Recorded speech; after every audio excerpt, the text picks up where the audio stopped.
Welcome to Olympian Method, the show where we ask the big questions in philosophy. But we need your help to uncover the answers. Please like, subscribe, and hit the bell notification. Man, I love this new setup we have going here. It's like I have so much freedom to move around the way I want to, right? We can dance, right? We can express ourselves freely. Exactly. So speaking of freedom, I want to talk about freedom this time. What is freedom? Yeah, it's such a ingrained part of our culture in modern society, right? We have all these freedoms enumerated in the Bill of Rights, for example. So it seems like it's freedom of speech, expression, freedom to bear arms, I guess you could say, although it's called the right to bear arms. But we're not going down that road necessarily. No, but the point is that we have as a fundamental concept in our society the notion of freedom. But how often do we actually take a step back and think about, well, what is this freedom that we want so dearly, that we value so dearly? Yeah, because for example, you have the freedom to not eat, but then you also have the freedom to starve to death if that's your MO, right? But most people don't choose that option. Yeah, so I guess I want to start it off by thinking about, so what are the limitations of freedom? Or basically, we tend to think of freedom as being this ability to express ourselves, but we don't think as often about, is there ever such a thing as having like ultimate or absolute freedom? It seems like we don't really have a notion of that because there's limitations necessarily on what we can do, right? So there's some physical limitations. There's things that are impossible for us to do. We can't change, let's say the past, for example. I don't have the freedom to have not recorded this podcast once I hit that record button. Right. I don't know. I've talked to a couple stoners. They seem to think that time travel is possible, but that's neither here nor there. Okay. Well, let's just assume it's not for the purpose of this discussion. Which I think is fair. Okay. But then there's other kinds of limitations on our freedom, right? Because we have certain abilities or certain limitations in our abilities. So for example, I guess in some sense of the word free, I'm free to speak French, but if I don't know any French, am I really free to do that? You have the freedom in you that maybe you have the opportunity to, that you have the potential to learn that. I mean, I guess I'm free to learn French, but without the knowledge of French, I don't, like that knowledge becomes kind of a prerequisite, not necessary condition, but a prerequisite condition for the ability to express a freedom. Exactly, right. Like you could talk about freedom in French if you want, if you so chose. I guess I could. But I guess the thing I would that comes to mind is the ability to speak French is not like a discrete level of freedom. Like you could take an intro course and have one day of French. And by the way, a side note, sorry, I was just thinking about learning another language the other day. This is like the third time you've talked about something that I've thought about beforehand. Telepathy happening. We're doing our own little I guess this is going to become a study on telepathy in the long run. But it's good for the algorithm, so I guess. Yeah. But French has different levels of, I guess, competency to relate it to previous topics that we've talked about. So I mean, you have the freedom, I think, to act. You have the freedom to learn French, even if you don't know it. Does that make any sense? So I guess there's limitations on freedom. Like, of course, you can't do something unless you know it. Like, I can't code. Like, I don't know how to code very well. Like, I've taken one course in coding, like 1 day's worth of a course in coding. I don't know how to write a program. But I have the freedom to learn. But I haven't chosen to learn. That's a whole nother topic in and of itself. Right. So I'm lazy. So from where do we get that freedom, though? Oh, that's a great question. Where do we get? I don't know. I want to hear. We were talking before the podcast, and you actually had some really deep answers. So I'll just flip the question back to you. I'll defer to you. Of course, you would do that. But I want to hear what you think the answer to that is first. Yeah. So I mean, there's one sense of freedom that people think of, which is that we could have acted differently than we did, that we had this like set of options before us and that we had chosen one of those options is like one expression of freedom, right? And I want to challenge that just a little bit. Well, it depends on your view of the nature of reality actually for that. Because, for example, to say that I could have acted differently, like for example, that I could have not pressed the record button on this podcast, is to say that if I were in another universe, I would be in the universe where that happened. But I'm not in that universe. So it's kind of logically incoherent to believe that unless you think something like in the scientific world, like, you know, the multi-universe or multi-world theory, where all these different possibilities do actually physically exist, and I just happen to be living inside one of those possibilities. But the others actually do exist, and there's some reason why I'm not in one of them. Or I'm only in one of them and not in the others, if that makes sense. Okay. What do you think about that as part of the nature of freedom? So relying on my own experience, going back to Carl Jung and the active imagination, there's this process where you write out how you would do things differently. So you at least imagine and train yourself. So I agree, there are limitations in terms of freedom. There are things that we can't do. There are things that we can do. We can't change the past. I'm sitting here in this moment right now recording the podcast. The person watching this is going to be watching it at a completely different time. They've made the decision to watch this podcast. Thank you. Yes, appreciate you. And there's a spiritual aspect from the Art of Living Foundation that I've learned, which is there is no other way for things to be than the way they are right now, which is kind of, I don't want to get into determinism quite yet, but that it springs to mind, this essence of determinism. So, and yes, the reason why we did this podcast and talking a little bit about that freedom is, you know, we both have a love of expressing deep thoughts about the nature of reality. We've talked about what is perception, what is the mind, what is morality. We've talked about all of these things that interest us, and it's like, what is the cause of that interest? I think is a question maybe I can't even answer, but the answer exists. Does that make any sense? I mean, so I have free will only insofar as I'm conscious of my decisions. All the decisions that I'm not conscious of, maybe I don't have necessarily the ability to exercise free will over. Is that agreeable?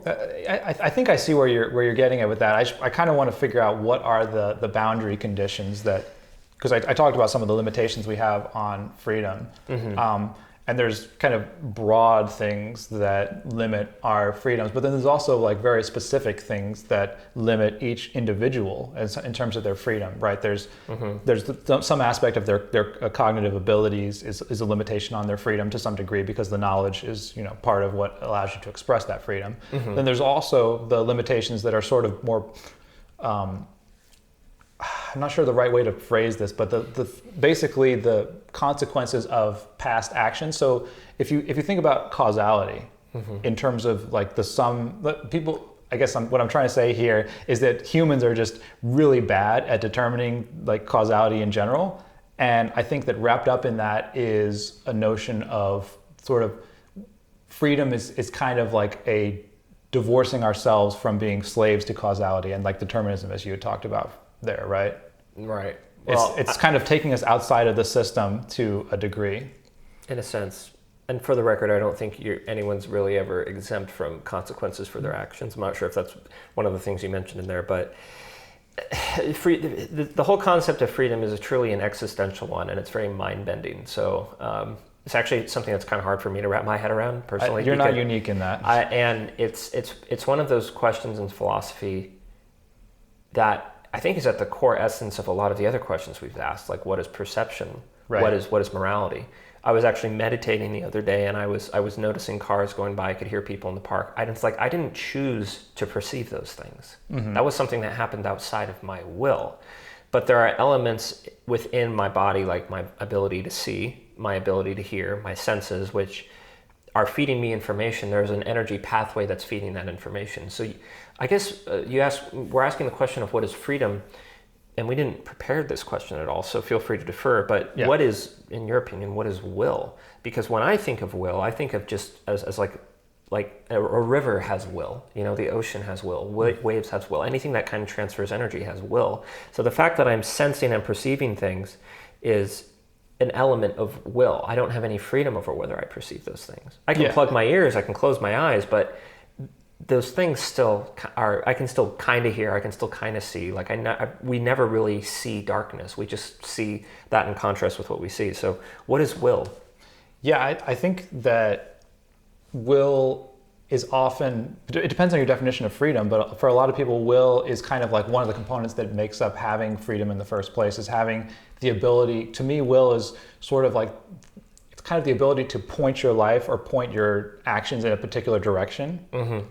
Aim at a goal maybe or something like that. At a goal, for example, yeah, for some purpose. And like you had mentioned before, so like maybe another way to look at it too is to have what we talked about, meta wants, to have wants about your wants. So for example, if you're biologically speaking, you desire to eat food at a particular time, but maybe you have a meta want about your eating habits that you want to change in some dietary way.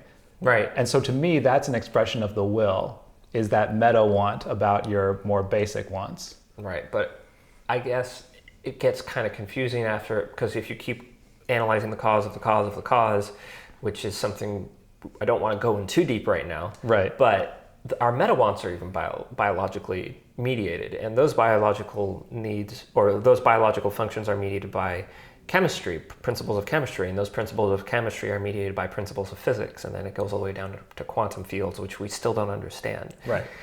So I think freedom as it pertains to us humans, and just life, I think that... And if you're not a human and you're watching this, we're not trying to be, against you. We're not racist against non-humans.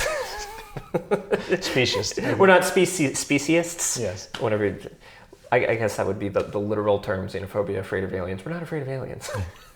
I was thinking more about the AI that's going to be controlling us in the future, but that's we were talking about AI before the podcast. Let's not go down that rabbit hole. I was just interjecting there. Let's get back on topic here with freedom. So freedom is important for us to consider in that it's. We like to think of it as the summation of everything that we can choose to do and everything we can choose not to do at any given moment in time, like this right now. Like I have the choice to do this. I have the choice to do that. And in a deterministic sense, that was already predetermined that I would do that. But it's almost kind of like if you unpack reality to a certain extent, you could argue that everything's an illusion. Quantum physicists have argued this in the past, that we are basically living in a simulation. But that almost has a paradoxical lack of utility to it. To uncover that information isn't useful in our pragmatic societal sense and our individualistic sense, because we need to feel like we have autonomy and the ability to make choices. Like in the context of humanity, no one forced me to do this podcast. I think that's kind of where we kind of draw the lines of freedom. And this was something I hypothesized when I was texting you the other day, which is that we only have freedom insofar as our ability to interact with our environment and other people.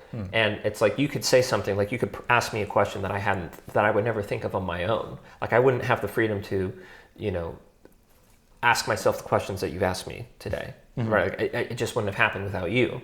So, but that I have the freedom of how I respond. So I think freedom is really a measure of response to the environment. You do have that kind of freedom, I think, to a certain extent. You choose how you respond to it in a way. Like for example, if you're in space, you're an astronaut, your spaceship is about to disintegrate if you don't perform XYZ functions. Your emotions are running. You're like, I'm gonna die, and not only am I gonna die, I'm gonna die horribly. This I'm gonna burn up in a fiery inferno, or because it's in space, I'm gonna get sucked out, and my blood's gonna start boiling, my eyes are gonna pop, and I'm gonna pop like a balloon. Right. That's a scary thing to think about for anybody. But you can accept that your body is giving you that sort of emotion or energy that's coming from outside your will. You don't choose to feel that way. You're feeling it regardless of your conscious decision-making patterns, but you can consciously decide to accept it and then do what you can to maybe suppress it long enough to make the right decision so that way that doesn't happen. Right. It's also like our biological instincts are not adapted for that particular environment, right? So we talked about a little bit about how we've become more comfortable over time, and some of the instincts that were based on survival aren't serving us in some of the ways that are non-survival scenarios. Or well, in this case, it is a survival scenario, but even in survival scenarios, because it's no longer in an environment where having a fight or flight response is going to help you, because there's no way for you to actually flee from that situation. The only way to overcome it is to actually have control over your cognitive abilities and basically keep keep focusing on the right things in order to survive in that scenario, which is different from how you survive when you're in a jungle being chased by a predator. Right, in that kind of an environment, if a tiger is chasing you, by all means, scream, run, do whatever you can to survive. Right. But it's like if you're in a scenario where there's like a pandemic. Sure. YouTube, don't demonetize us, although we weren't monetized to begin with. It's hard to know how to run from that. It's an unseen force. And otherwise, it's like there are so many other societal things that give us fear that we're almost not accustomed to just because of the scale that we perceive these threats to exist, whatever they may be. We have the freedom to, like, for example, to go there. But if that causes so much fear in me that it's like, it almost creates like a negative feedback loop. It's like, okay, I can't deal with this. I can't think about this right now. That's not really a free decision. It's almost like the nervous system can get so taxed when it becomes so stressed that it causes us to backtrack and be like, okay, I'm not doing that anymore. It's like you burn your hands on a stove enough times, you can make the decision to freely do that, but there's no reason for you to do so. It's counter to your survival. Right. Yeah, so just to wrap it up, anything else on freedom that you think we need to touch? Because I think we've unpacked a good amount of what makes up freedom in different ways, and we even talked a little bit about the nature of will. Is there anything we left out? Well, can I check my notes real quick? You can go ahead, sir. Yeah, I think... So I really like that there's no complete freedom. I think it's what are the limitations of freedom? And maybe in a future episode, not maybe this chapter, maybe we can talk about freedom in a societal sense, because obviously I have the freedom to do certain things that make people upset, but we also have a sort of agreements on where those freedoms are limited. Yes, I think we'll leave it there. I think we will. All right. Thank you. Pleasure. Later, Olympians.